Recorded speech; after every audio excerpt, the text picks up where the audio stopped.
Hello friends and welcome. I'm Sarah Liz and I am back with another emergency card kit.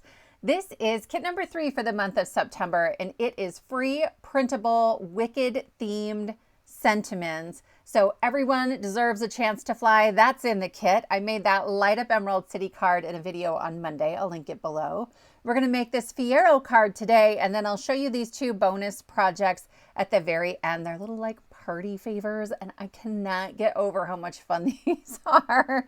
And they'll be perfect when I have a little watch party for the movie that is coming out later this fall. If you're interested in a full tutorial for those, just let me know in the comments. I did film it, but this video was already getting long. I had to show them to you. I couldn't not. Let's take a look at the kit. These are wicked fun sentiments, hands down one of my favorite Broadway shows. Also up there, Come From Away, which is about 9/11. If you haven't seen it, oh my gosh, you guys, it's so good. And Hamilton, right? Obviously, like everybody raves about it. So these are just quotes from the show, iconic moments. And you've got 2 of each on the circle sentiments. Popular, you're gonna be popular. Who can say if I've been changed for the better, but because I knew you, I have been changed for good. And I really wanted you to be able to use this one on its own. Everyone deserves a chance to fly. Some things I cannot change, but till I try, I'll never know. I don't cause commotions. I am one, right? And that, if you're unfamiliar with that one, that is Elphaba talking to Fiero. Right? He's kind of telling her that she causes all these commotions. And I love that moment. Those who don't try never look foolish. And again, that's Fiero. And I love the tension and the way the show changes when you watch it a second time. He says this thing. And then as the show progresses, the choices that he makes push against that so hard. And so I just love that.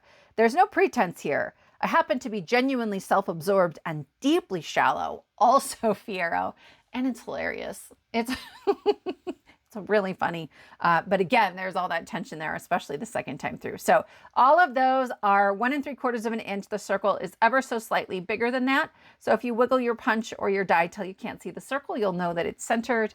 And then we have a second page with the same sentiments and the same sizes, but without that printed circle. Then we have our rectangle sentiments. Mostly these are the same sentiments. I think one of them just trying to fit all of it on there and the fonts and it wasn't really working. But you get multiples of each of these as well. I had a lot of fun playing with some of these font and layout choices. And so that's why we have this page. I really wanted something bigger where I could play with the fonts and the layouts, where I could make maybe a piece of art for my craft room or for my home and not just a card. And so some of these are kind of big and that's all right. We're going to use this big one, or I already used this really big one on my light up Emerald City card. And so if you missed that one, I will link that video below. I love that one. And we're going to use one of the same dies today. 2 of the same dies? One of the same dies. And that was a lot of fun. So there are also tips in that video for how you might use a scan and cut. That's what I have. I don't have a Cricut to cut these out. And then we have strip sentiments. These are about 1/4 inch. We have a few extras because I had more room. It's just life, so keep dancing through. Let the green girl go. Well, we can't all come and go by Bubble.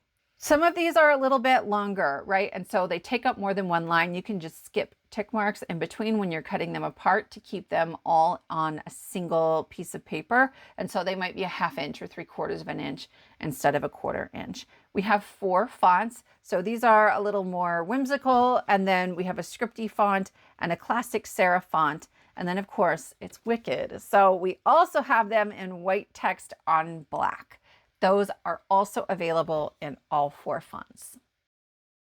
To get started with our card, I have the fresh picked labels and tags. And I also need to mention we're in the middle of the Spellbinders warehouse sale. So like these dies are on sale. A lot of these dies are on sale. And I am just cutting that out of an A2 panel and I've pushed it a little higher than center. I am going to ink blend a background, and I went through, guys, I had so much fun. I was on YouTube and I was watching like performances of the different songs in the musical. And so this is from a scene that's kind of at the end where we have the scarecrow in the field, and I'm trying to recreate the colors that are part of the set.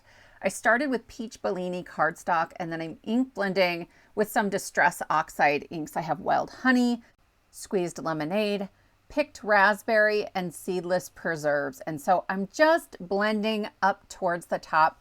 Could I have used white cardstock? Yes, but it would have taken longer because I would need to lay down a thicker layer of ink.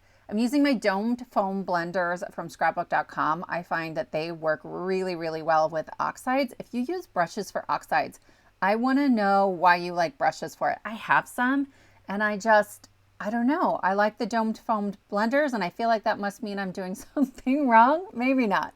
But this is our panel. I just kind of went back and forth until I had the blend that I wanted. This is the small die of the month for the September Spellbinders Clubs. So we're going to use the shirt, the hat. We're going to kind of change up the hair. I think that oval piece is supposed to go behind the pumpkin face. So we're going to repurpose some things and turn this into Fiero. This is the Witchin Heels die, and I have cut the bottom of that to make the bottom of our scarecrow. And then, guys, this die is no longer available. It was when I was filming it. It is this tractor die that was the large die of the month. Mostly I'm stealing the corn from it, but honestly, I went looking. There's another scarecrow die set. It's called Scare a Crow. I'll link it below. It also has stalks of corn, which would have worked better for this card, but I don't have that one. I didn't even know it existed. So right now I have most of my pieces laid out on my waffle flower grip mat. This is the big one. It's almost 8.5 by 11. And I'm just adding a little bit of ink. So I started with craft cardstock on the brown, and it's just not dark enough. So a little brown ink, and then it's like a buttercream for the cream cardstock, also not dark enough. For the Witchin Heels, I am cutting everything off from around her dress. So we're gonna get rid of her feet, and we're gonna get rid of like that little bit of her torso that we have, and we're gonna turn it sideways so that the shirt will go at the skinny now top part of her dress, because I'm trying to recreate the costume for this scarecrow. I know I'm being a little like cagey. I don't want to give away like big plot elements here, but if you know, you know. I'm using a rag and some gold ink and very lightly going over that green shirt, because in the costume, there's some like gold embroidery on there, and I just want that like hint of shine. It kind of reminds me of what the interference inks do. Then I have my corn. I also have some pieces, they're like slats from the tractor that I'm not going to end up using, but I wanted just a little variation in color. If I ink blend the background, I feel like the die cuts look a little flat if I don't ink blend them too. I brought in some light brown for the corn because my yellow wasn't dark enough, and I didn't want to grab orange. So I am adding the shirt on top of sort of the bottom of a robe, we'll call it, and I'm going to start assembling this. This is like the crossbar that the scarecrow would hang on from the die set, and I'm just going to do the exact same thing. I am following some of the pictures from the packaging to make this work, and I'm getting just a little ahead of myself here. There are little gloves or hands that need to go on there, and I glued that shirt all the way down, so we're going to have to do a little surgery later. I glued the oval to the top of the shirt where normally the face or the pumpkin would go, and then it has a bandana. I'm going to use 2 of them instead of 1. There's almost like a bib of straw on the costume, and so we're recreating that a little bit. This is the sort of band that goes on the hat. I've just turned it upside down, and I'm putting it at the top to finish that off and mask that that is not truly the face or head that's supposed to go on this scarecrow. I took the hair and I cut it in half, and that way I can make it fit that little oval a little bit better. Again, I think the oval is supposed to go like behind the pumpkin face, so you don't have to paper piece in all these little pieces. I'm going to steal the nose though from that pumpkin and add that to our scarecrow here. I'm adding the hat on the top. At the time, I didn't think I was going to add the black band. I thought it would be too matchy with the piece we put around his neck, but in the end, we'll add it later. I think it does fit on there just fine without looking weird.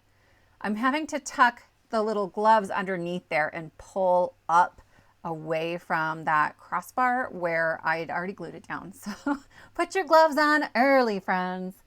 I think this die set is super cute. I'm so happy with how that scarecrow turned out. I think it really does sort of give the impression of that character from the movie.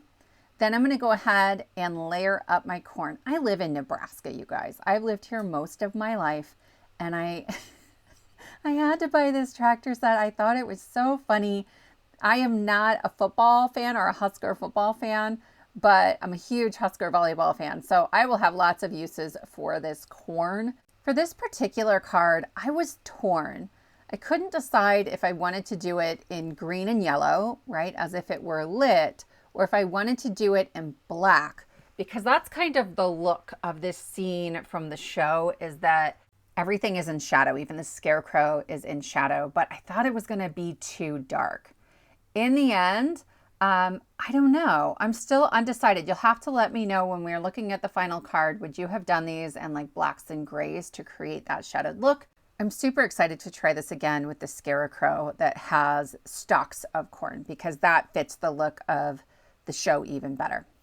So here's our backdrop, and I have our little cutout placed on top, and I'm just working on the placement of this. There's actually going to be 2 of those black pieces. So I'm going to put some behind and some pieces in front. I'm just getting the lay of the land. And then when I think I know where things are going to go, I can pick up the top layer and start gluing down the bottom layer. So here's my other frame. I cut the next larger fresh picked label, and that way I can get all kinds of dimension, and it sort of creates that vignette look. I feel like it makes it feel like a more dramatic scene, which is what I want to sort of fit the show. I'm going to glue these 2 pieces down behind that frame, and then I'm going to glue the frame down right on top of it. I don't want there to be too much bulk on this card. So I'm adding glue onto this A2 frame and then gluing it down onto my A2 panel. Friends, do you realize our ink blended background is upside down?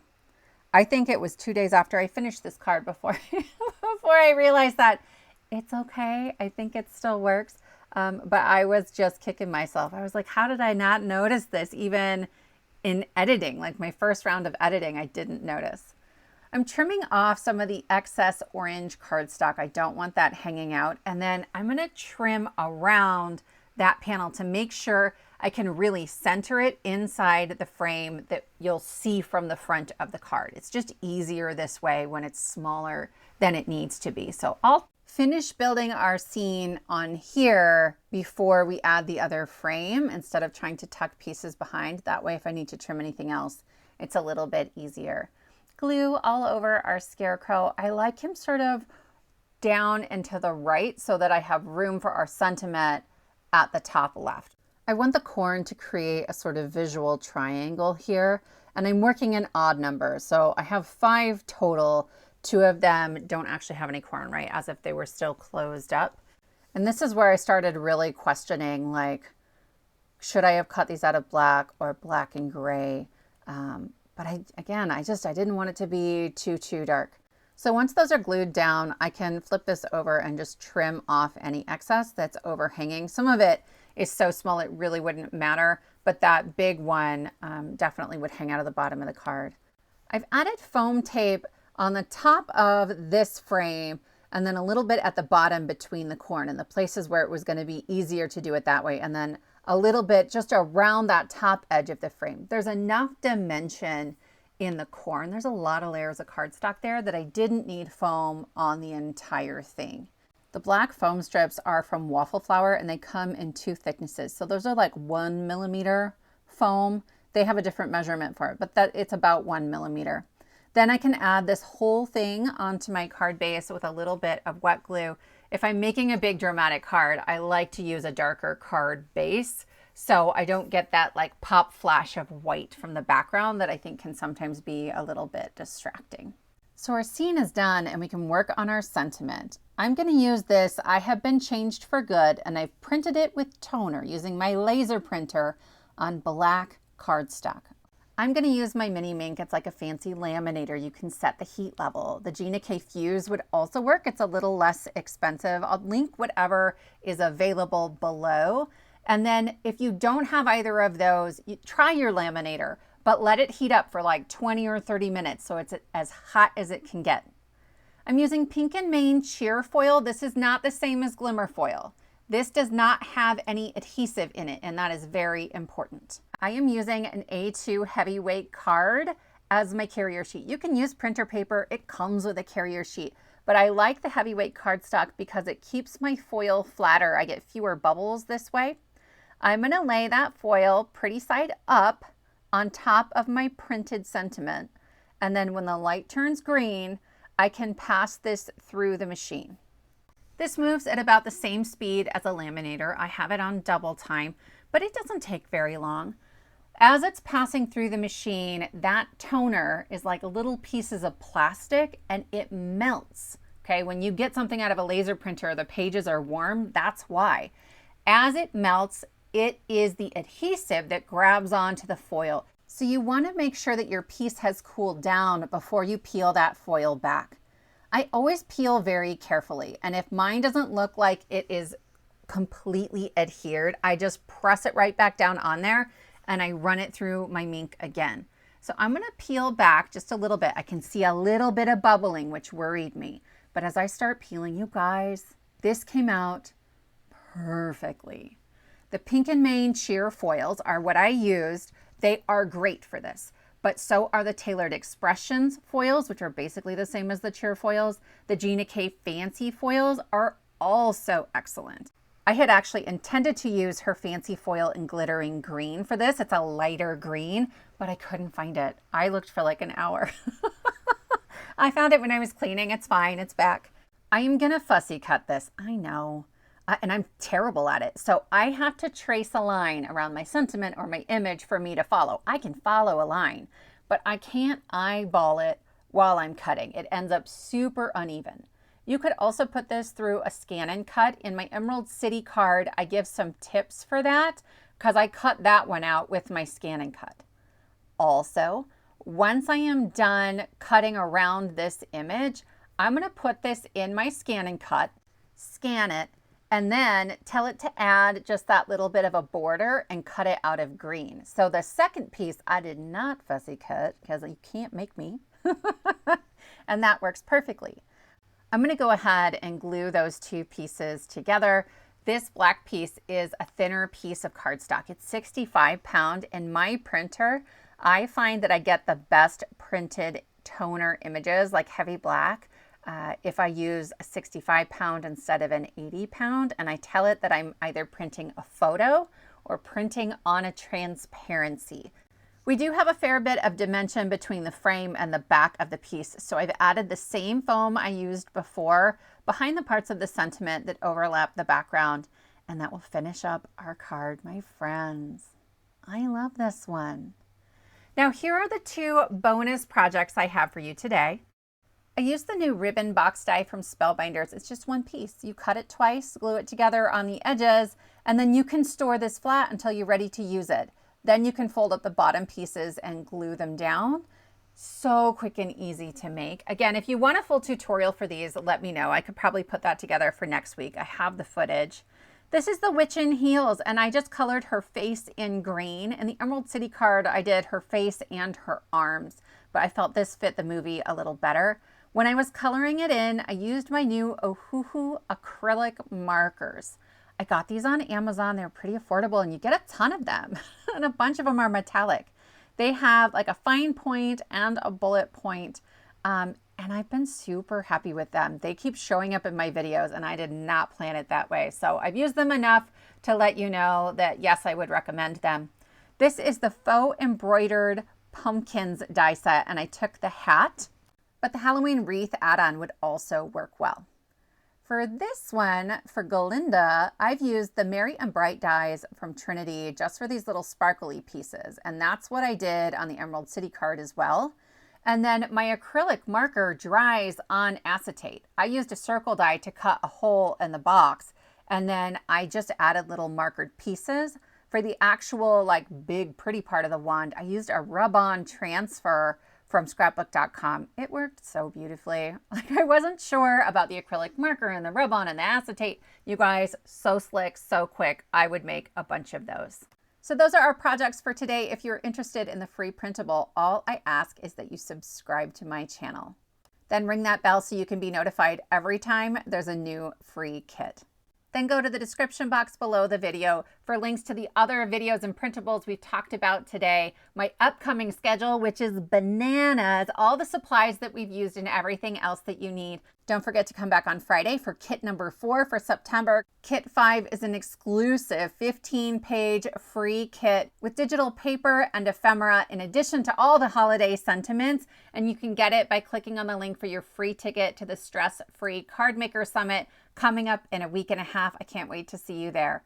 Thank you so much for spending your time with me, and I will see you next time.